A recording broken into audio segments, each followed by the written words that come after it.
All right, so my name is Cory Jacob. I'm the Provincial Oilseed Specialist with the Saskatchewan Ministry of Agriculture.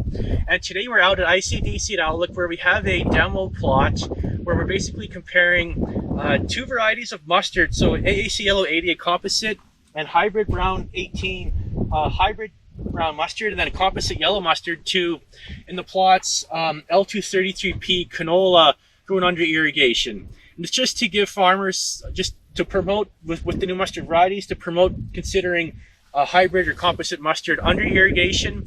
With the irrigation expansion, there's definitely opportunity to consider other high value crops, especially with the price of mustard now. So what we were trying to achieve here was we want to compare, like Cory said, mustard to canola. This plot's had 4 inches of natural rain and 5 inches of irrigation. You can see the height of the mustard is similar to the canola, and you can see that the brown is a little bit taller than the yellow, but pretty darn close. The one thing that I noticed about it is the length of the pod zone on both of these crops. On the brown, it's about 24 inches long, so there's a lot of pods on there, and as you can see, there's it's ripening off fairly quick. So both these mustards will be harvested before the canola, and that's the other thing we wanted to show growers, was that you'll probably harvest your mustard several days before your canola is ready. So right now, when you take a look at what's happening with pricing with mustard, it's a bit of an anomaly because there's a major shortage of mustard in the world right now. But we're going to take a look and see what the economics are of canola versus mustard under irrigation, and hopefully everything works out. But it looks like the mustard is going to be showing to be one of the more profitable crops under irrigation.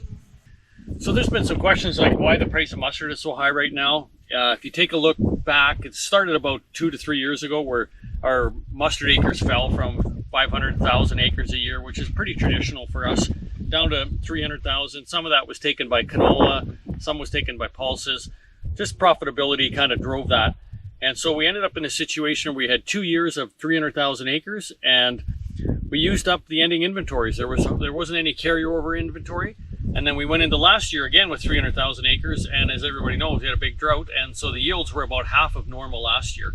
So that all kind of added up to the fact that there was a worldwide shortage of mustard, so the demand has gone up, price has gone up, and it looks right now like the price is holding quite good even for harvest. For guys that are harvesting their mustard now are still getting a very good price for it, and I would expect that will continue through the winter.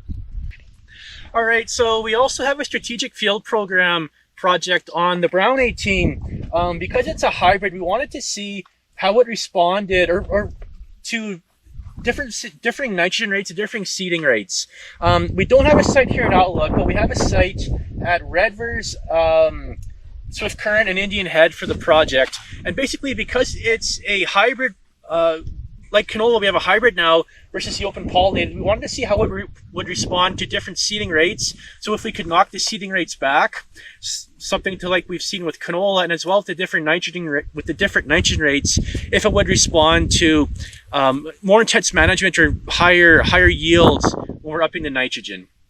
So for this project, we have nitrogen rates of 0, 60, 60, 80, 100, 120, 140, and 160 pounds per acre of actual nitrogen, and as well as seeding rates of actual plants per meter or plants per foot squared of 5, 7, 9, 11, and 13. So that equates to about 2.6 to 6.7 pounds of the hybrid, and then comparing it to Centennial, the open pollinated brown that had a lot higher 1,000 kernel weight, about 3.7 to 9 pounds an acre, depending on the seeding rate, and then the 1,000 kernel weight and the percent germination. So it's a 3-year project. We're wrapping it up this year, so I think it would just be good to mention it that we're going to have some recommendations to producers who want to grow the AAC Brown 18 hybrid and give it a try. The recommendation will be on dry land, and then we can also modify that to irrigation as well if anyone's interested in growing that under irrigation. So this project is a DOPRIS, agricultural demonstration of practices and technologies, funded through the Ministry of Agriculture. As well, Mustard21 has provided some funds towards this and the seed. So we want to just give a thanks to the Ministry of Agriculture and to Mustard21 for providing funding and seed for the project.